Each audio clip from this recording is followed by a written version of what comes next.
유명 박물관은 관광객들의 필수 코스이자 그 자체로 도시를 방문하는 이유가 되기도 합니다. 이들은 매년 엄청난 인파를 끌어들이고 있는데요.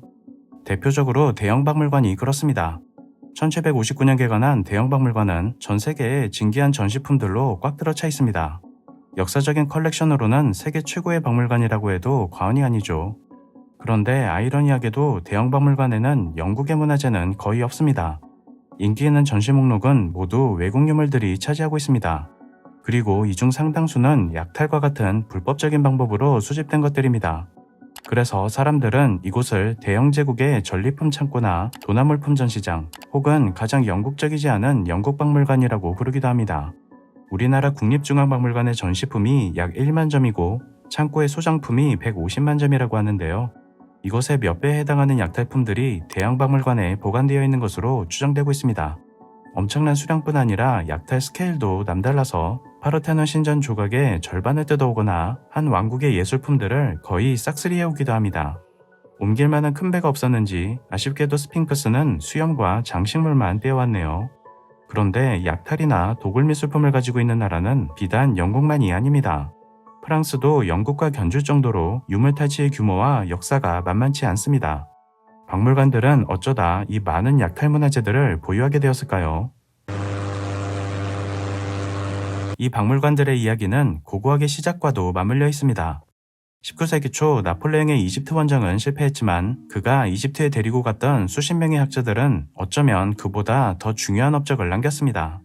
학자들은 이집트에서 목격한 내용들을 묶어 이집트에 대한 설명이라는 책을 발간하는데요. 이국적인 이집트의 모습과 역사, 문화재 등을 담은 이 책은 유럽에서 큰 반향을 불러일으킵니다. 한순간 유럽 사회에 이집트 문화가 대유행하게 되었고 이 인기는 루브르 이집트관을 비롯 고고학 박물관들의 탄생으로까지 이어집니다. 1793년 처음 개관했을 당시 고작 500점의 전시품을 보유하고 있던 루브르 박물관은 나폴레옹이 유럽과 이집트에서 가져온 예술품들로 금세 가득 차게 되었습니다. 다양한 컬렉션으로 박물관의 볼거리를 풍부하게 해준 그를 기리기 위해 루브르는 1803년 나폴레옹 박물관으로 이름을 바꿀 정도였죠. 비록 나폴레옹의 실권 후 5,000점이 넘는 미술품들이 반환되었지만 그러고도 여전히 상당수가 프랑스에 남아있습니다. 이집트 원정은 이후의 고고학 발전에도 큰 족적을 남겼습니다. 이 무렵 영국의 귀족들 사이에 유행해오던 골동품 수집은 전문화되어 하나의 학문으로 발전하는데요. 이집트에 관한 설명에 마지막 권이 나온 8년 뒤 현대적 의미의 고고학이라는 단어가 사용되기 시작합니다.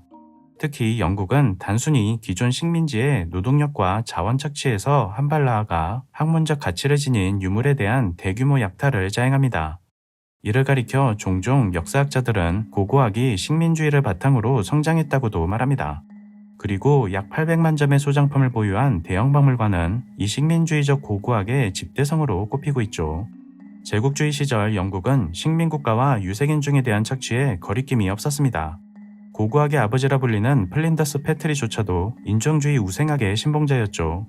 그러니 이들을 상대로 한 약탈은 영국에겐 정당한 것이었고 약탈 대신 식민지에서 가져왔다라는 모호한 표현을 쓰고 있습니다.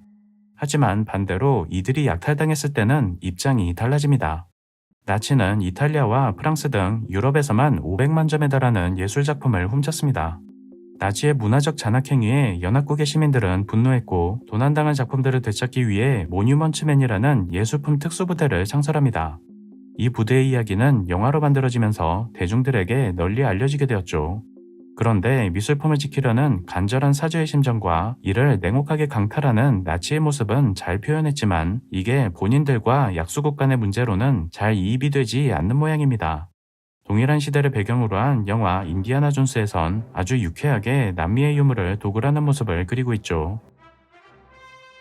영국과 프랑스는 나치가 훔친 예술품들을 원래 소유주에게 돌려주기 위해 많은 노력을 기울여왔습니다. 하지만 자국이 약탈한 문화재에 대한 반환 요구에는 전혀 다른 태도를 취합니다. 영국은 1963년 대형박물관법, 1983년 국가유산법을 제정하여 소장품 환수에 대한 각국의 요청들을 차단해버립니다. 거기에 약 올리는 것도 아니고 약탈 문화재 앞에서 해당 국가의 춤을 추며 아시아 문화유산의 달을 기념하고 파르테논 대리석 앞에선 패션쇼도 열었죠. 이를 바라보는 해당 국민들은 속이 끓을 수밖에 없습니다. 이들은 왜 유물들을 돌려주지 않는 걸까요? 아니 그보다 약탈행위에 대해 죄의식을 가지고 있긴 한 건지 궁금한데요.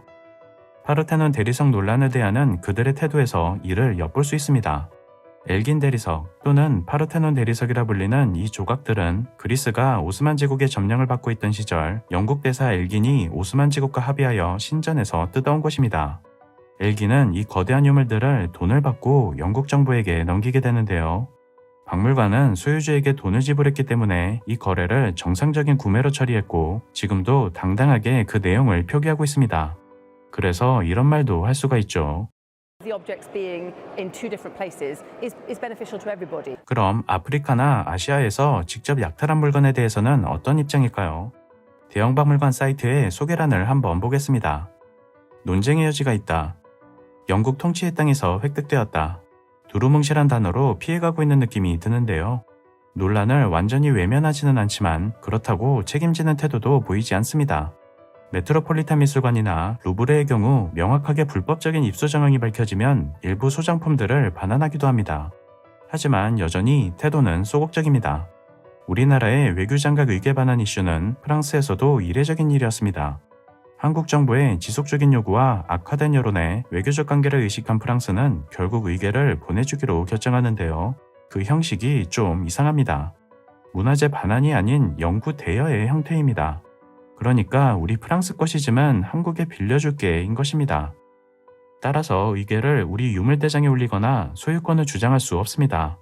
프랑스의 동의 없이는 마음대로 전시를 할 수도 없죠. 이들은 왜 이렇게까지 하면서 끝까지 반환을 거부하는 걸까요? 문화재 반환은 단순히 박물관 내 하나의 볼거리가 줄어드는 것 이상의 의미가 있습니다. 반환은 그들이 과거 식민지에서 행했던 일들의 불법성을 인정하는 것이기 때문입니다. 또 만약 반환 요구를 수용하면 여타 다른 나라에서도 같은 요구를 받을 것이고 박물관은 언젠가 텅 비게 될지도 모릅니다. 자신들의 소장품을 다른 나라에 대여해주는 사업도 끊길 수 있겠죠. 그러나 이들은 표면적으로는 다른 얘기를 합니다. 서구의 역사학자들은 문화재가 특정 국가의 소유가 아닌 모든 인류의 것이라는 문화 국제주의를 내세웠습니다. 일부 사람들은 나치의 미술품 반환은 독일이 패전국이었기 때문에 가능했던 다른 차원의 문제라고 말하기도 했죠. 그간 대형 박물관은 유물을 약탈해온 국가들보다 자신들이 유물을 더 잘 관리할 수 있다는 논리를 앞세워 소유권의 정당성을 주장해왔습니다. 그런데 정말 그럴까요? 대형 박물관에 보존되어 있는 마야 유적 약 7란입니다. 영국의 학자들은 이 부조물을 뜯어내어 박물관으로 가져가기 위해 3000년 된 건물을 손상시켰고 이는 후에 완전히 무너져 버렸습니다. 영국의 유명 경매업체 소더비와 크리스티는 약탈품으로 추정되는 소장품들의 경매를 발표해 논란이 되었습니다. 그리고 여론을 의식한 듯 경매 행사를 온라인으로 전환해버렸습니다. 하지만 최근의 도난 사건은 무엇보다도 큰 화제가 되었습니다. 작년 8월 대형박물관은 약 2000점의 소장품이 도난되었다고 발표했습니다. 시민들에게 잃어버린 유물을 제보해달라고 부탁하기도 했죠. 도난당한 소장품의 일부가 이베이에서 일반인에게 팔리고 있는 모습이 발견되어 더 큰 충격을 주었습니다. 이에 여러 국가들에서 그간의 약탈과 불법 행위를 묶어 이들 문화재들을 송환할 것을 요구하고 있습니다. 특히 영국과 관계가 좋지 않은 중국은 23,000점의 중국 유물을 모두 반환할 것을 요청하고 있습니다. 각국은 대형박물관이 본인들의 얘기와는 달리 소장품을 보호할 능력이 없다는 것을 증명했다고 주장하고 있죠. 문화재 소유권 문제는 앞으로도 계속될 것 같습니다. 한쪽에서 반환에 긍정적인 변화가 일어나는가 하면 유물 반환 문제로 영국과의 정상회담을 취소하는 갈등도 벌어지고 있습니다. The Greek Prime Minister came to London to meet him. He tried to humiliate him.